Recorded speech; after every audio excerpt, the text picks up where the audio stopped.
I have the best staff in the country, and I have no doubt about that. That was Kirby Smart coming right out of the gate in at the beginning of spring practice, answering some criticism from Paul Feinbaum, who had a very curious comment about how you could find a better offensive coordinator on Peachtree Street downtown in Atlanta. Come on, Paul.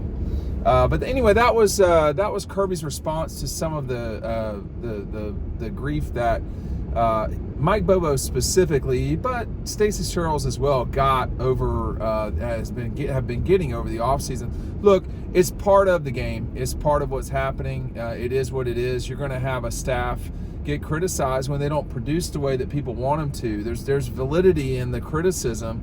I'm not sure there's validity in the extremism of the criticism, but when you look at Kirby's declarative statement, I have the best staff in the country. I don't think he's just saying that. I mean, you got to remember that Mike Bobo and the offense scored 4.4 points a game in 2023 with the same exact quarterback. So there's something was missing in the explosion of Marcus Rosemary-Jack Saint, Brock Bowers, as well as Ladd McConkey. That all mattered. The run game, so the players matter a lot is what I'm trying to say. Hey, when you come in for G-Day, make sure you're going to Red Zone. Check out Red Zone on Clayton Street. Our buddies Scott and Mindy are almost always there. Not every single time, but they will be for G-Day. Make sure when you're stopping in to say hello to the two of them. They're like family to us. They've been great through the years. I'm not just saying that. Make sure you get all your stuff at for G-Day at Red Zone. You can see it UGA Red Zone.com or look it up. You see it on Dawg Post quite a bit. But the big thing about what Kirby had to say today, I think he was I don't think he's just saying that in that case. I don't know who has a better staff than Georgia. It's possible that Ohio State has a better staff. But they just won the national championship, so it's possible Texas has a better staff. I don't know, like Clemson, South Carolina, places like that, Florida, Tennessee, they do not have better staffs than Georgia. They may beat Georgia, but they don't have better staffs than Georgia. Alabama, I can't say Alabama has a better staff than Georgia because I don't think they have a better head coach than Georgia. I mean, the staff is a lot of the equation in a football program, but it's not everything. But the head coach does matter a lot. The players matter even more. But like Kirby was talking about today, and I think today, I'm recording this on Tuesday. I don't know when you'll see it. Tuesday is the first time we talked to Kirby in 2.5 months, or 2 months, 2.5 months, whatever it was. 2 months and 8 days. It's been a long, there's been a lot going on in that time. He's lost his father. The season concluded. You had to go through recruiting. There's been a lot of sort of resetting, not just at Georgia but everywhere. But when you return all of your assistant coaches from the season before, I'm not sure that means anything particularly. It means that you're comfortable with them coming back. It also means that they didn't get other jobs, which, okay. So Georgia's got a chance here to enter the season, or they will enter the season with the same coaching staff they did the Sugar Bowl game with, the SEC championship game. The quarterback that left those games as the guy that was the primary person. Well, Carson Beck was the last person to hand the ball off, but with Gunnar Stockton, the way that he played, a lot is returning, but there's a lot missing too. You don't have those stalwart defensive playmakers who just flash. Mikael Williams, Malachi Starks, certainly Jalen Walker. Those guys are gone.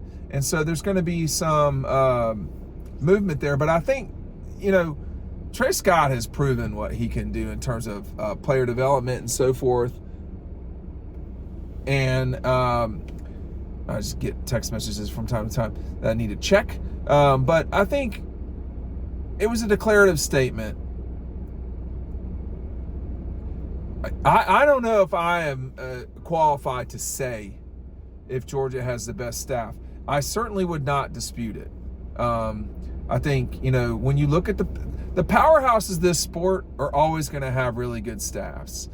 then you're getting into, what is the best. I mean, Chip Kelly struggled as a play caller at UCLA. He was not a very good head coach. He had a good run in the playoffs, no doubt. He didn't have a really good game against Michigan. It nearly, we're so on the knife's edge these days about seemingly everything that, everybody can go black or white quickly. And it's hard to, it's hard to live in this space. I mean, as I say a lot, I've been doing this for a quarter century. And, at the beginning it was about the message boards and, and then it was, because you could dismiss message boards because people were crazy, whatever. Now it's social media or whatever, I think there's always, before that there was radio, there's always been static. And if you're a coach, if you're a player, people are going to criticize you. People do that to me, and I don't matter at all. And so, this is par for the course. And, if you're going to be the quarterback at Georgia, Gunnar Stockton, Jake Fromm, Carson Beck, David Green, Shock, Eric Zier, people care about Georgia a lot. And, I wouldn't have what I have without them caring about Georgia, because it matters to them. They listen to what I say and they either roll their eyes or they subscribe or they, whatever. But the point is, they care a lot. It doesn't mean they're right, but they care a lot and they're ready to always see Georgia win. And what's happened here lately is Kirby has done an exceptional job, not just of raising the standard at Georgia, the expectations at Georgia, and so forth. He has actually completed the task twice, and he's won the conference twice. So he's had an unbelievably successful time at Georgia. Everything he's asked for, he's gotten, and then some. You should see the construction at one of these days. I'll show it to you. We were just at baseball just now. I mean, there's money flowing everywhere at Georgia, and a lot of that's media deals, but a lot of it's the success that Georgia's had and the fundraising as a result of that. It seems hard for me to reconcile that a person with as much on the line as Kirby has would go with something that he feels is just standard, certainly not substandard. So, Paul is doing what he does. I don't mean that disrespectfully. Paul is doing what he does. So here's how this works if you do what we do for a living. You say, now I don't participate in this nearly as much as most people, but this is what it's like when you're Stephen A. or you're Paul or you're, Mike Wilbon or Tony Kornheiser. You say something, it gets attention, and then it doesn't matter if you're right or wrong, because you can come back and say, I was wrong. But the I was wrong doesn't get the attention of the declarative statements. If you were right, you can spike the football and say, I told you so. I don't know Paul. I've met him a couple of times. I think he's been very good for the SEC. I know that sounds strange to say. I think he's been very good for this sport and for its fans. He's been outstanding. He gives a lot of fodder. He is entertainment. That's the part people need to realize. He is entertainment, okay? We are entertainment. Now, it's strange that journalism has to have entertainment in it now, but that's where we're at as a society. I'm not cheerleading for that, but it is what it is. And, if we didn't have this aspect of entertainment in our life, Georgia wouldn't be as big as it is. Ohio State wouldn't. You wouldn't have all these contracts from media, because people wouldn't care as much. They'd be watching darts or bowling, or bull racing or bull riding, whatever. People care about this. Like, I care about this traffic on the east side. Is serious today, man. It's serious today. But I don't think that. I think people need to recognize and realize that Paul's going to say stuff. He was on with AM radio in Atlanta. I don't mean that disrespectfully. I'm being descriptive. And he was doing what happens there, which is making declarative statements, and often people don't check them. And it doesn't matter if I could say right now, Georgia's going to go undefeated, win the national championship, yada. Someone can clip this right now and say, see, they didn't do that. I mean, or they say, oh, he said this. It's a lot. It's a way of doing clickbait. And if that's your ball game, then that's your ball game. That's not really our ball game. Our ball game is to tell you all the truth as we see it. That's it. Without fear or favor. We're just going to tell you what it is. They got to pick it up on the offensive side of the ball.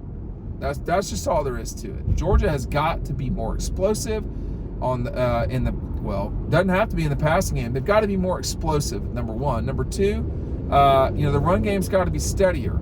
And if the run game's steadier, the explosion will follow, okay? That's just what's going to happen. But, to say you can find someone on Peachtree, hey, listen, man, there's a lot of people on Peachtree all the time. There's a lot of office buildings. They're not offensive coordinators. And the offensive coordinator Georgia's got, he's just got to do a better job of taking the players he's got and using them in ways that are constructive. It may be, and I think a lot of this was the case, it may be that Georgia was just better at throwing it than running it last year, and that caused some problems. I thought they'd be really good at throwing it. They threw it a lot. But what I did not suspect about last season was that they'd have that much trouble running it. Trevor Etienne was a disappointment. He just was. A lot of that was injury. So they're going to have to get that part right too. But in terms of him saying he's got the best staff, I mean, I don't know that can be answered. That's his opinion, Kirby. They are certainly paid quite well. They're paid like they're the best staff in America. But Georgia is always going to have good coaching. But, and I my full disclosure is, I've been friendly with Mike Bobo for a long time. He's not my friend, but Mike has been a good person for a long time to a lot of people. So naturally people want to cheer for him. But the fact of the matter is, he's got to get it done. He did not get it done in a way in 24 that he needed to. He just didn't. 23, it's a different ball game there. We're number 5 scoring offense in the country. So the challenge for Mike will be a little bit different. The challenge will be like this east side traffic. The challenge for Mike will be a little bit different going into this season. You don't have Carson Beck. But you do not have Carson. But, unlike last year, you're not replacing 2 top 33 players, 3 top 33 offensive players that went into the draft. The defense is replacing those guys now. The offense isn't. Let's see what happens with Calhoun, with Green, with this new offensive line that maybe they'll say, hey, we're not great at pass blocking, but we're going to run right at your ass. It's what they're there for. I don't know. They're there to be the coaches and see. But everyone needs to see improvement. Mike Bobo would say that. Kirby would say that. The explosion was not there the way that it needed to be. This was the worst offensive performance statistically since Todd Monken's first season at Georgia in 2020 when they started 3 quarterbacks. Sometimes, it's not working. Sometimes it's a matter of players. It can't be surprising that when you had George Pickens, when you had George, A.D. Mitchell, Brock, Ladd, Darnell, when you had Jermaine Burton, all those guys were on that 21 team. They were explosive, like crazy explosive. They need to find those types of players. Have they addressed that with Noah Thomas and all these guys? I don't know. It seems like they're progressing that way. I don't know. Who is Slab McConkey right now? I mean, is it Branch? I don't know. But they may have found that. But the run game's got to be better. That's the number one question. We didn't ask Kirby about run game at all. It was only about criticism for Mike. But we only get Kirby for a short amount of time. That's one problem is, he's just not available very much. So we only can ask 20 minutes every 2 minutes, every 2 months. That's not much. So I think they've got to improve the run game. That was really bad against Notre Dame. Notre Dame was good against the run, but what Georgia was doing was Georgia being bad. It was a combination of those two things. You tell me, do you think Georgia has the best assistant coaches in the country? Kirby Smart thinks they do. Thanks for watching.